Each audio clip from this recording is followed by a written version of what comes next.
My name is Orchid Lamquin, and welcome to Viet Film Fest 2024. We just watched Mom, Dad, I Want to Be a Porn Star, followed by the feature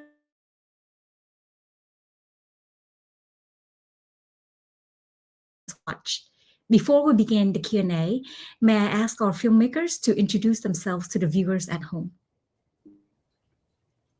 Hi. We're the Mom, Dad, I Want to Be a Porn Star team. My name is Corey Cowling. I'm one of the co-directors. My name is Matthew Gorchkowski. I'm the other co-director. And my name is Ariana Isbell, and I am one of the writers and producers.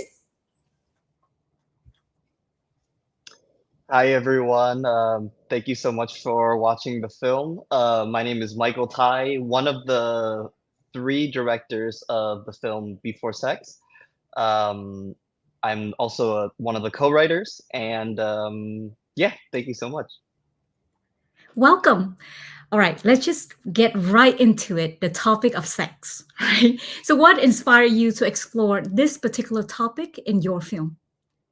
I guess we start with Michael.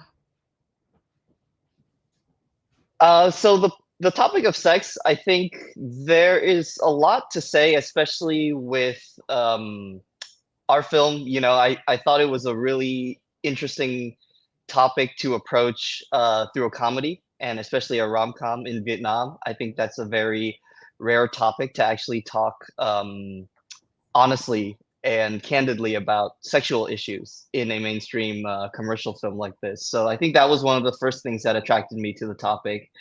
And then when I had received the script, the short film, just so everyone has seen the film, so it's 3 different stories following 3 couples throughout the course of the night. So I directed one of the couples, and when I had received that specific screenplay for that short, I was really attracted to the writing. I thought the screenwriter had done a really great job, so I agreed to be part of this bigger omnibus feature film.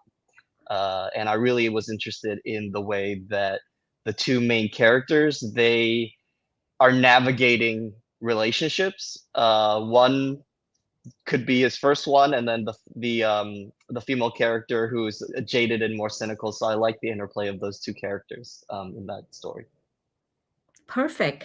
So did you pick the story, or the producer picked the story for you? So the way the project came about was I've worked with the producer Phan Nhan Nhật Linh. He's a friend of mine as well, and he sent me an early draft of the entire feature film, and just to give notes and to discuss it. And one of the short films, one of the couples, because it's omnibus, so there's 3 different couples. So one of the couples, and it's a little bit unorthodox. It's not like a normal feature film, but one of the couples, the script was written already, and I really resonated with that screenplay. It's one of the 3. The section is called Áo Mưa, which means raincoat. And so when I read that, I thought it was funny. I thought it was charming. I really enjoyed some of the humor and the setup, and it's a very simple premise. A young guy who's never had sex before meets a girl who's jaded and cynical, and let's see what happens in their first night together, or in an attempted and fumbled hookup. So that was kind of how the project came about. After I read the script, I really liked it. And the producer knew that I'd been trying to transition from screenwriting towards directing. So that was an opportunity. I said, give me a shot, give me a chance to direct this. And then it all came into place from there. And since then, I also came on board and helped a little bit with rewrites for some of the other sections. So that's how the project came about. Thank you so much. Now, before I let the porn star team talk about their inspiration, can I ask you guys something? Do you understand what áo mưa is? Is that raincoat? They're shaking their head. It's actually condom. Yeah, guys. Condom, and then in Vietnamese they call it áo mưa. No, my name is That's what a porn star needs, right? Of course. Yeah, That's very important. Very important. Okay, the floor is yours. Awesome. Well, I'm gonna have to start with Matt because actually the whole film sort of began with Matt's inception. So Yeah. So for Mom, Dad, I Want to Be a Porn Star, we essentially the idea itself just, I think it was during COVID, and I was just up all night, and so I was like delirious, and this like image of like Mary at the table with her parents, and she just drops this like bomb, like Mom, Dad, I Want to Be a Porn Star, and then their reaction, and that was all I had, and I didn't know where the story was going to go, and so I kind of left it alone for a year. And I knew, we all come from immigrant backgrounds, and I knew right away that I wanted the family to be an immigrant family, with all these different characters and personalities within the family. And one day we had, a writing session, and I brought up this idea, and that's kind of where it snowballed from there. And Corey brought up like talking about how this family should be Vietnamese. Ari talked about the family being Catholic, and it all kind of came together from all of our backgrounds. And in terms of exploring sex in this film, it's not something that our experience in our families really was talked about. And so, but it's like, a big part of everybody's life. And so it's important to discuss that, in this film. And we decided to do it in a very, ridiculous way. But I think the way we brought the film back, together from being ridiculous to being very heartfelt and wholesome, really kind of puts that meaning into perspective. And I don't know if you have. Yeah. So, when Matt told me the idea of just like, it should be a girl telling her family that Mom, Dad, I want to be a porn star, the idea of it being a Vietnamese family really resonated with me because of the legacy of the Vietnamese sex worker during the war.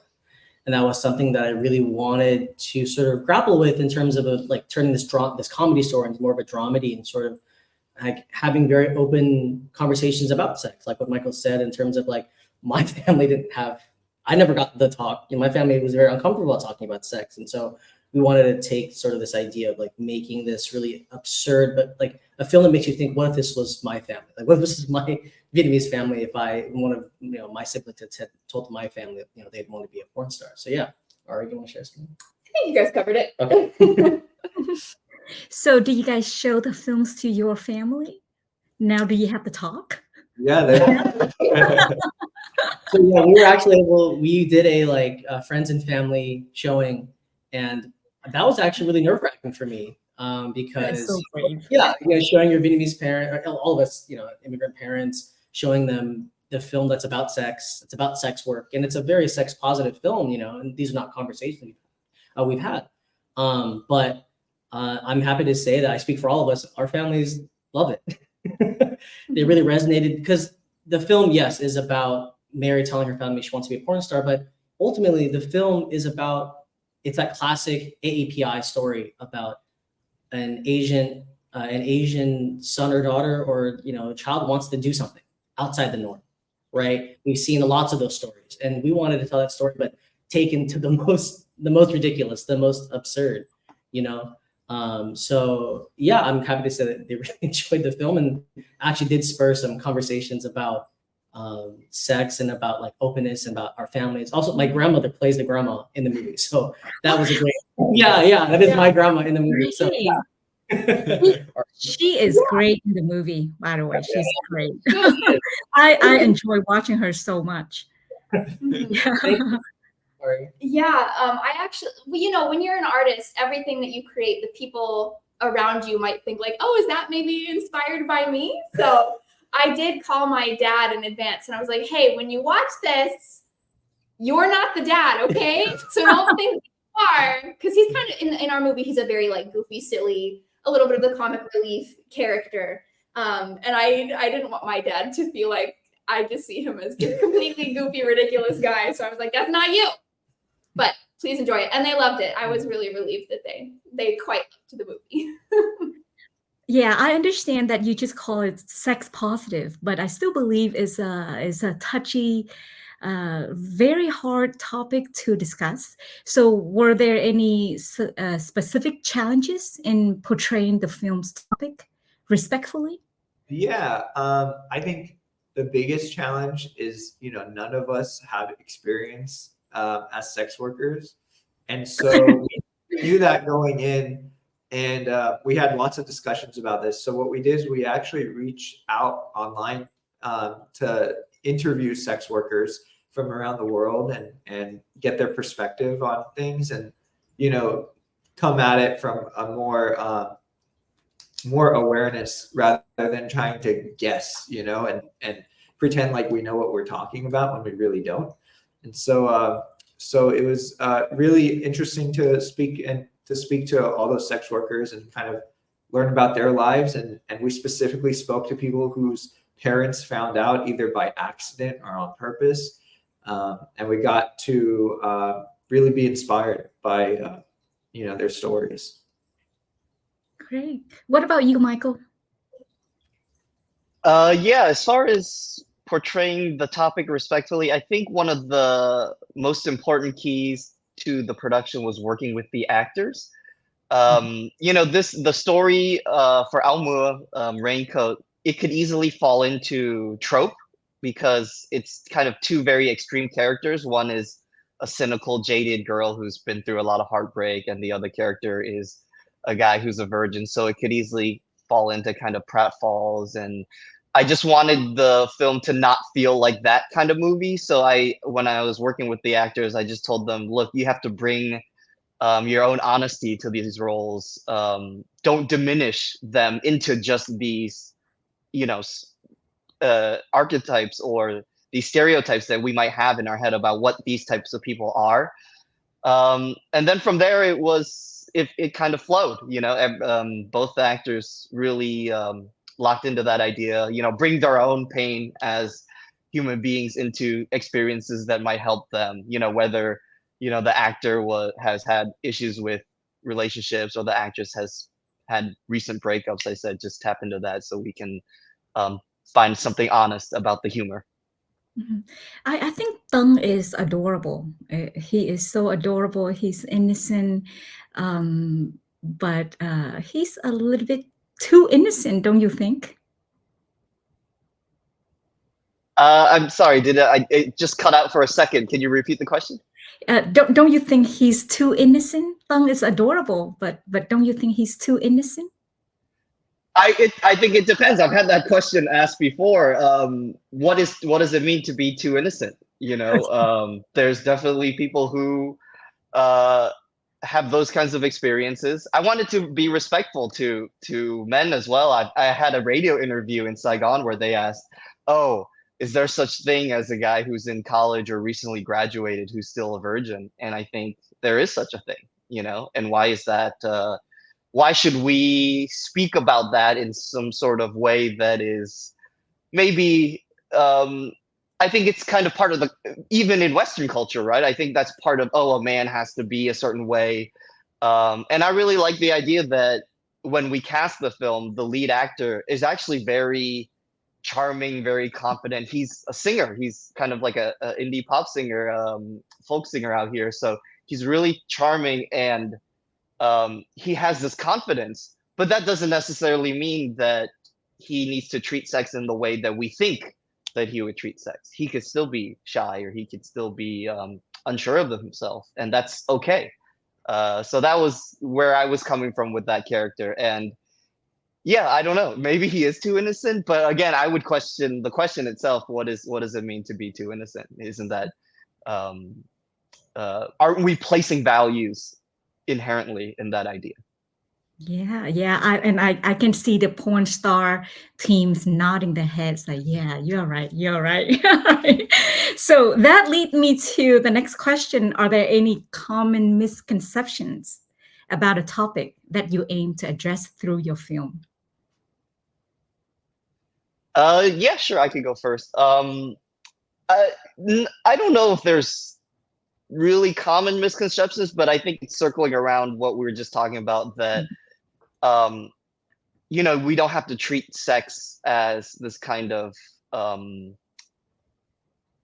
you know, to take away the kind of masculine ideas of it as being, you know, like a badge of honor, how many notches in your belt, and that's what defines something to be proud of or some sort of masculinity. I think you can divorce those ideas and you could have a healthier outlook on sex. And I think seeing these two characters still have fun and still laughing at them for these kind of things that we normally laugh at them about, but then also treating them, taking a step back and being like, look, these are also two people who we can both relate to we can all relate to in different ways. And yeah, I think that was where I was coming from with it. So getting away from those misconceptions that, oh, virgin is something bad and something to be ridiculed, and someone who's cynical and jaded can never love again. I really love the message of, a girl giving herself a chance to try a new relationship after being through so much heartbreak. That for me felt very brave as a choice. And so I really resonated with that. Thank you.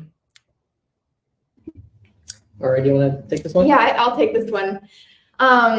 I mean, I think it goes without saying there are so many misconceptions about people who work in sex work, that maybe they aren't capable of feeling love anymore, or that they're in some way corrupted, or that they're just bad people, or that that's the only thing that they like to do, and they're just like sex obsessed nymphomaniacs. And obviously all of these things are totally wrong. People who work in sex work have families and have hobbies and have aspirations outside of their careers. They have all the complications that anybody else could have.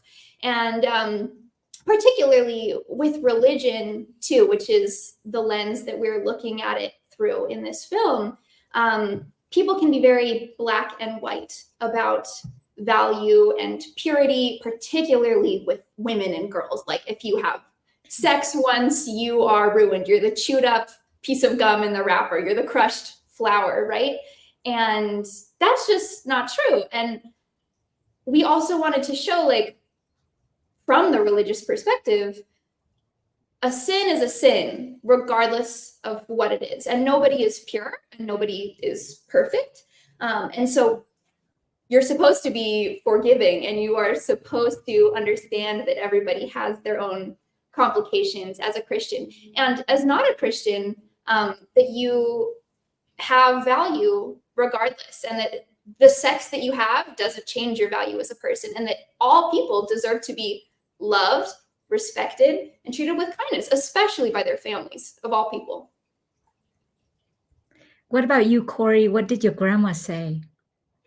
So I'll tell a quick story right now about how we did a lot of auditions for grandma, because as you all saw in the film, our grandma is not like a helicopter parent, classic tiger figure. She's actually a very sort of like elated, enlightened, wise, jolly character, right? And a lot of the auditions for the character, a lot of the actresses would go straight to like harsh and yelling, and we're looking for somebody light, but the table read was coming up and we didn't have anybody. So I called my grandma and I said, Grandma, I'm so sorry. Can I email you a script? And can you like show up to the table read and just read some lines? She shows up the next day. Her script is fully written out. She's put notes all over it. And she walks in and goes, you're my daughter, you're my stepson. And she had the whole story patted down. And I was really worried that like she was not going to agree to do it, if she thought it was too crass. And we actually did have some notable Vietnamese actors turn the role down because of the title of the film. They just said no. But she loved it. She talks about how the film is about choice and how it's about the generations of allowing our children to be freer than we are, right? And to give them a life free of judgment. And I couldn't have been more, I honestly, I was surprised, because my grandma is an older Vietnamese lady, and, our community, especially amongst the elderly, tends to be a little bit more like conservative around those kinds of ideals, but she embraced the film. She embraced being this kind, warm-hearted spirit. And, I love watching her on the screen. I love watching her on screen as well.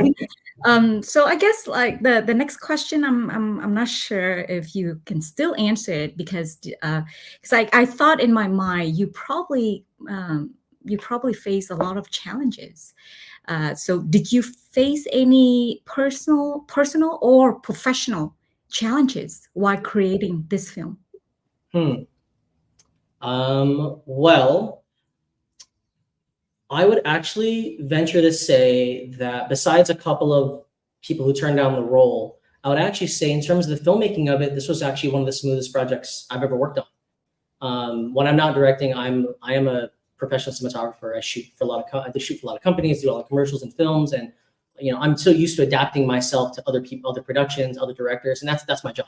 It's my job to be adaptable. But on this film, Matthew and I finally got to make a film our way, and we love making stuff with joy and love and kindness and compassion. And honestly, the greatest personal challenge for me was it ending, because we had a 3-day shoot and we were able to raise the money to have that kind of a shoot. And it was such fun. It was so much fun to be able to play with our actors, to let them inhabit the space, to have the resources and the time to take risk, So I would say that for myself, I really wish it had gone on longer. Do you have anything to add? Porn Stars team? Oh, sorry. Yeah, Yeah, honestly, like Corey said, it was very smooth production, and the biggest worry I had was the title of the film and people not wanting to participate in the film. But the people that like the actors and stuff love the title of the film, and that's actually what drew them to even read the script in the first place. And even like finding a location and stuff, like they were all for it. There's a time I was like, should we like change the title of the film for production just to not scare people off? But and we never changed it or hid it from anybody, and it turned out that everybody that worked on this film was perfect for it and loved the concept, and so we're surprised at just how wonderful everything went, and that that we all enjoyed it so much. What about you, Michael? Yeah, thank you for the question. Personal and professional challenges. I think because it's been a long time, it's been almost 10 years since I've directed anything. Since film school, I haven't been a director. I've been mostly a screenwriter. So the chance to direct, but also specifically directing in Vietnam and directing in Vietnamese, because my Vietnamese is not perfect. It has accent. I've studied, but that was something that really intimidated me. I think in my head, I was very worried. I felt maybe I'm not ready. Or how can I express some things in Vietnamese? Of course, it's so hard to express when you're talking about sex or sensitive issues like this. So that was something that I kind of had to just take day by day. And it ended up being great. Everyone was really kind about it. Part of you wants to feel like you should be apologizing, for your accent or for something. And, at a certain point, you just have to say, look, I'm who I am. There's a legacy to language, right? Some people speak English perfectly. Some people speak Vietnamese perfectly. Everyone has accents. And accepting that about myself, I think, was a big personal challenge to say, look, I'm enough. Maybe my Vietnamese is not perfect enough to be a director for a commercial Vietnamese film about sex. But, the actors spoke English as well. And we were able to make it through. And I think that was a personal and professional challenge that, I'm proud to have faced, through this project. Well, I'm glad you mentioned that, because I think the title is quite clever. Because in English, it's called Before Sex, but in Vietnamese, it's called Trước Giờ Yêu.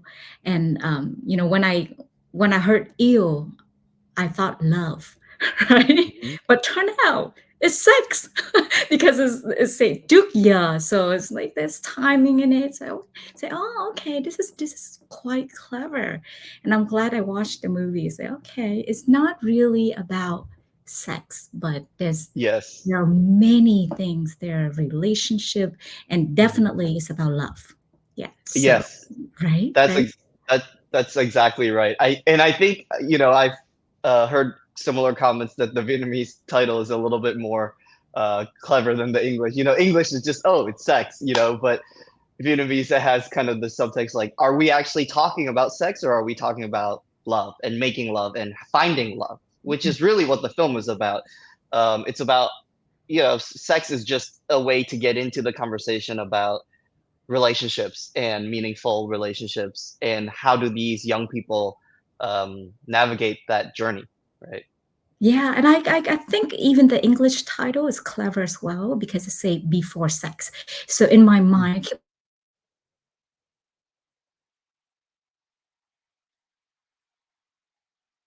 or after, but anyway, I think it's quite clever. And we saw the film, and I hope a lot of people is going to come out and watch the film. Yeah, but this next questions, I guess, is for the porn star team. You mentioned religions, you mentioned, of course, is in the title porn star.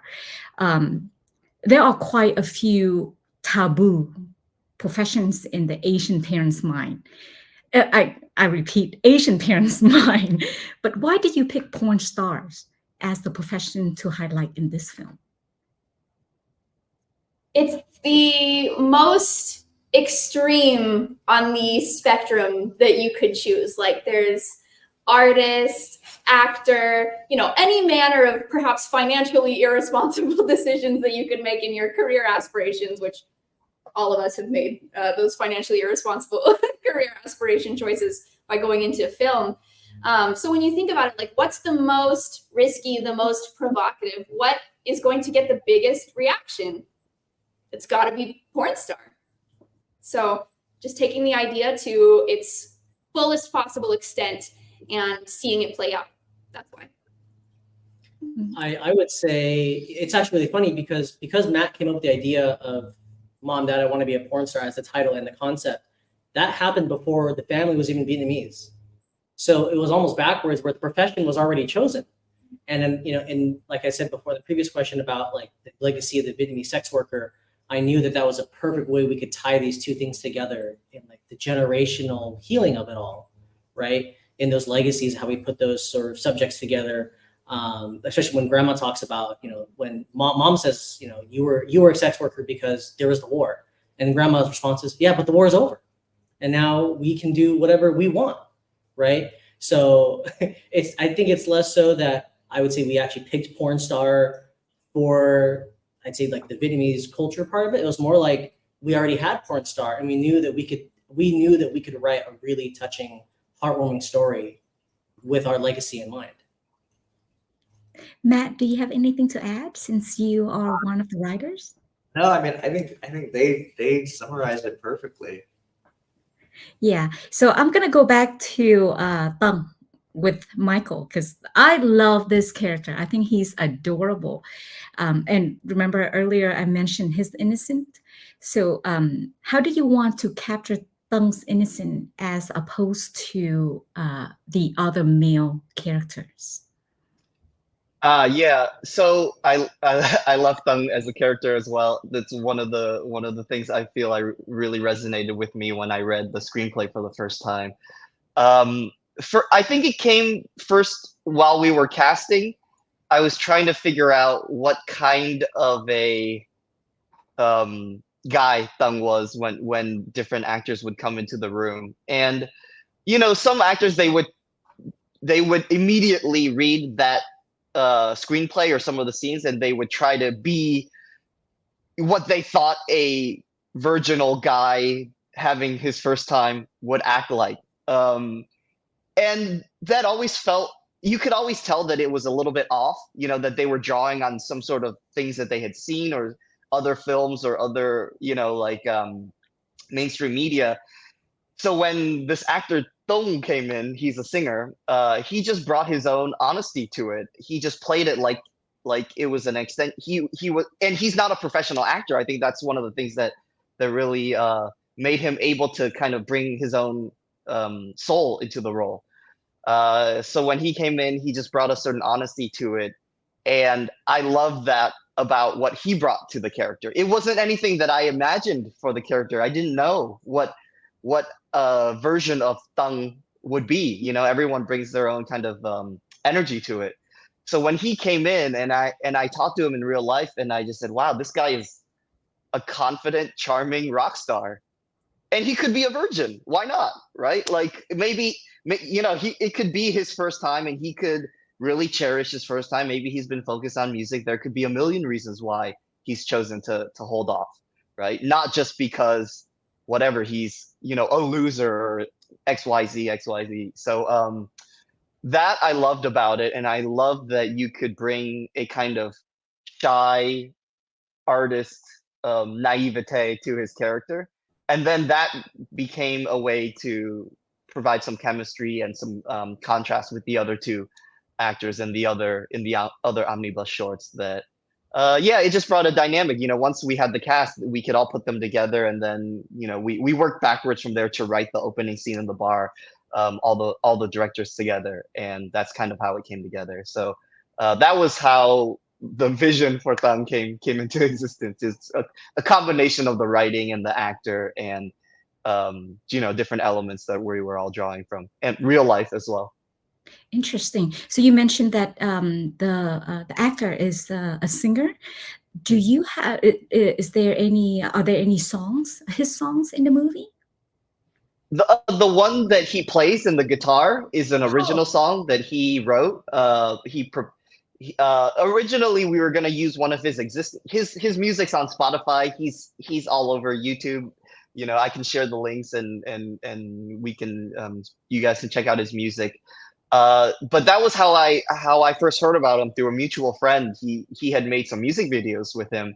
I listened to the music videos. I watched some of the music videos, and I thought this guy would be great. And that's when we invited him in. And we were originally going to use one of his songs for that scene where he plays to Thuy Tiên. But then he said, you know, I have some ideas. Maybe I can write a song for that. And he did. He wrote a couple, actually. And the one that's in the film was, you know, the lyrics are actually related to what's happening. You know, it's about dreaming and fantasies and reality, and imagining a future with someone else. So that was where the song came from. Yeah, he just wrote it. And then we used it in the end to kind of connect all the three different storylines. That's awesome. I think Tung is the dream guy. And speaking as a mom, I think Tung is my dream son-in-law. So speaking about mom and daughters, I'm going to go back to the porn star team, because obviously your movie is about the conflicts between mom and daughters, right? Moms and daughters. And the conflicts have been in many films and literature. Are there any subtextual messages you like to convey to the audience about the dynamic between Mary and her mom? I got something. Cool. Oh yeah. So our film is actually, after you watch it, is actually a great trick, because Mom, Dad, I Want to Be a Porn Star, clearly, like, the film you think is about Mary, and it is about Mary, but actually, when you actually watch the film, you realize the character who changes the most is Mom. It's Mom. It's actually her lesson from her own mother about judgment, about shame, about sex, and about pride, right? And I kind of love the idea that, like, when we get you into the film, we make you think it is that classic Asian story, telling your parents, I want to be XYZ. But the core of the entire film is that conversation between grandma and mom. That is what the whole film is built around. And I really enjoyed that. For me as a director and a writer, the subtext of that, we got to sort of flip that on the audience, where you really go into it thinking, oh, this is all Mary's story. But it's not. It's Mary's story, Mom's story, and Grandma's story. It's 3 generations of Vietnamese women and how their experiences come together to create emotional healing. Yeah, and to add on to that, interestingly enough, like, while we were writing, originally Mary was the main character and the protagonist of the film. And we didn't realize until, like, way into the writing process, when we were like, wait a second, this is actually, like, Mom's story, not Mary's. And it's all of theirs, but Mom is the one that really changes in the end. And we just found it fascinating that we're like, wait, we've been writing this whole time, and we didn't even, like, process that Mom has been the protagonist the whole time until way later into the story. And we found that to be just so incredible. Mom is also a more complicated character than she at first seems to be, because when you first start the film, you might think, okay, she's just like a very stereotypical strict mom and with not much more to the character. But if you look at the dynamic of this family, this is not her first husband. This is not the biological father of her 2 kids. So if you think about her past and what she's been through, okay, she maybe had kids pretty young. She's been through a divorce. She married again. She married a second time, which for a Catholic, you're not really supposed to do that. And she clearly cares very deeply about her children. She's always trying to think, how can I help them succeed? That's why she invites over Kevin, because she's like, maybe I can get those career hookups for my daughter. Like, she obviously cares very deeply, and she's a more complicated person than the audience might initially think. And her struggle is truly at the core and the heart of the film, because it's the love that she feels for her daughter that wins in the end. It's like, can she take the way she loves, which is through like this very aggressive, hands-on approach, and can she learn to love her daughter the way her daughter wants her to love her? Yeah. Yeah. Now you mentioned mom is quite interesting, and Gap Lee, right? Gap Lee. Yeah, she is a great actress, and I remember she used to be a singer.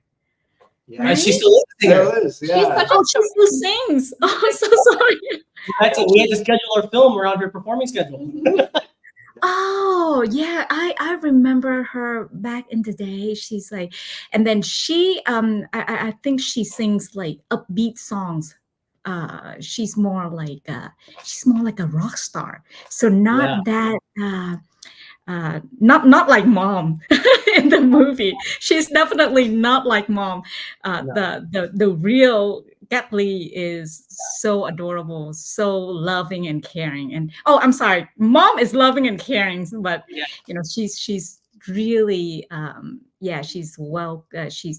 she's very warm. I remember her. So I say, okay, I remember you, and now you play a mom. Yeah, that's interesting. And I'm glad, Ariana, you mentioned dad. I was wondering about that too. Say, okay, dad definitely not Asian. So what's going on here? I was wondering, is that your intention? And not only dad is not Asian, the visitor, he is non-Asian as well. He's non-Vietnamese, and that's rare for a mom to introduce a non-Vietnamese to the daughters. How did you decide upon that? Yeah. Do you want to take Miska and then I can do Kevin? Sure. Yeah. So for the dad, his name is Miska Kahanus in real life. And he's Finnish. And so originally we rewrote the dad as like this white American ignorant guy who like says these jokes, but they came off very like nefarious almost. And then we saw like Miska's audition tape, and we were like, man, we really like him. But, like, he's not like he's not like, he doesn't have an American accent, and so like it's not going to work. And then we actually showed our script to a friend of ours, Quinn Winley, yeah. And they, when they read the script, they said, why did we choose to make the dad an immigrant? Because that's how they came off as, and we didn't even realize that. And when they told us that, we looked it over and we realized it actually makes perfect sense. The dad doesn't come off as like mean-spirited. He comes off more as just like, he's new to the country and he's ignorant, but he's trying his best, and he loves his kids, and he wants to be the best host he can be to the neighbor. So that's kind of how the change, went about into figuring out who the dad was going to be. Yeah, and then I'd say for Kevin, we knew that we wanted to bring in like an audience, like surrogate, like someone who's completely alien to the scene, but the audience could see their eyes here, because we needed one, I want to say like normal person for the audience to be like, whoa, what is like happening? And so we casted Kevin because I felt like if it was a Vietnamese person, we as a production really enjoy diversity. We think that's a strength of films, to include as many voices as possible. And when we casted Kevin, first of all, he's like super hot dude. He looks great, but his audition was incredible, and he really landed the role of like awkward fish out of water. But there was something that we talked to him about, and that's something he shared with us. And when we were directing the film, that him and I talked about, of how when he's witnessing this family go through something really traumatic, even though he may not be Vietnamese, he's still South Asian. And so we were able to talk about how his reaction to everyone's really traumatic responses, he's actually remembering, and his character should be remembering his own traumatic family dinners, right? Not to say that this is something shared between them, but it's a common shared experience that we don't have sometimes the best communication between generations. And so for that reason, I wanted to pick, well, we chose Kevin because we wanted to have like an audience surrogate that could be diverse, but also have him showcase like that there's shared community and this shared experience of like miscommunication between generations. Interesting. That's very nice. Now I understand. I say, okay, they're definitely not Vietnamese. Speaking of Vietnam, I'm going to go back to Michael, because I have this observation about Before Sex. I feel like the film represents the young generation, but in the US, more so than the young adults in Vietnam. Have you faced any misconceptions from the Vietnamese audience, especially the older generation? I think there is definitely some conversations that we've had where they thought it was a little bit too Western, or they felt the film was a little bit too explicitly dealing with sex. But I think that has actually come from the older generation, or even just one generation older than mine, not necessarily grandpa, grandma, but just maybe people in their 30s or 40s. They don't know if there's a lot that's changed between in the last 10 or 20 years with Vietnam. And I think the internet has actually made culture very similar across the globe. A young person growing up in Saigon, in the big city, or in a very Western or developed part of Saigon, could be very similar in their cultural and tastes as someone in Los Angeles or in San Francisco or in Tokyo. So a lot of that, I think, the global culture has made it so these conversations are actually pretty common in Vietnam. Maybe they're not as common in mainstream commercial films. And I think that was what we were trying to bring to the project, is to say, yeah, this is an issue that young Vietnamese, they talk about, and they're on TikTok, they're on Instagram, and they talk about this stuff. They're not, what we might think of young Vietnamese youth. They're just as plugged in as everyone else. Actually, some memes come from Vietnam, some memes come from America, and some memes come from Korea these days. So I think it's a very global culture, and I think we wanted to bring that energy to the project. Yeah, you are right. I think everybody should watch the movie, young or old, young generation, old generation, because we learn so much about love. I don't think the movie, again, I don't think the movie is about sex. I think the movie is about love and life. And I think it would be great if parents can watch the movie with their kids. Yes. We should dare someone. We should encourage. We should encourage. Yeah. I'm not sure about the title. It's like, Mom, let's go watch the movie Before Sex. I'm not sure. Yeah. Or Mom, Dad, I wanna be a porn star. Let's go watch that movie. But I think the themes of both movies are great. And thank you so much. We are running out of time. Thank you so much for being here. I would like to have some time for you to say any last words with our viewers today. Michael? Sure, I can go first. Yeah, thank you everyone who is attending virtually or in person. We really appreciate the support. Vietnamese cinema is growing, and I hope this film festival can continue to support Vietnamese cinema, from the diaspora voices to local to our house to mainstream commercial work. And I think it's great. what everyone's doing in the community. So I just hope it keeps going, and I hope we continue to support each other. Yeah, we just want to echo what Michael said, and this is our first year at Viet Film Fest, so thank you so much for watching our film, and yeah, we hope you enjoy. Yeah, thanks for having us. Thank you. Thank you so much. A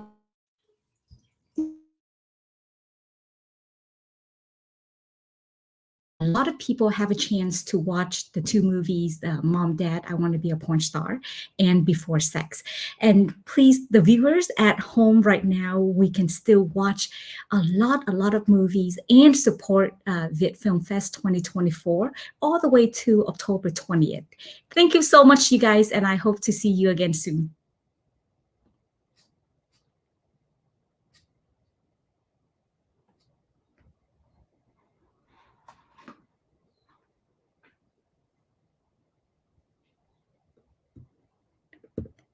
Elena.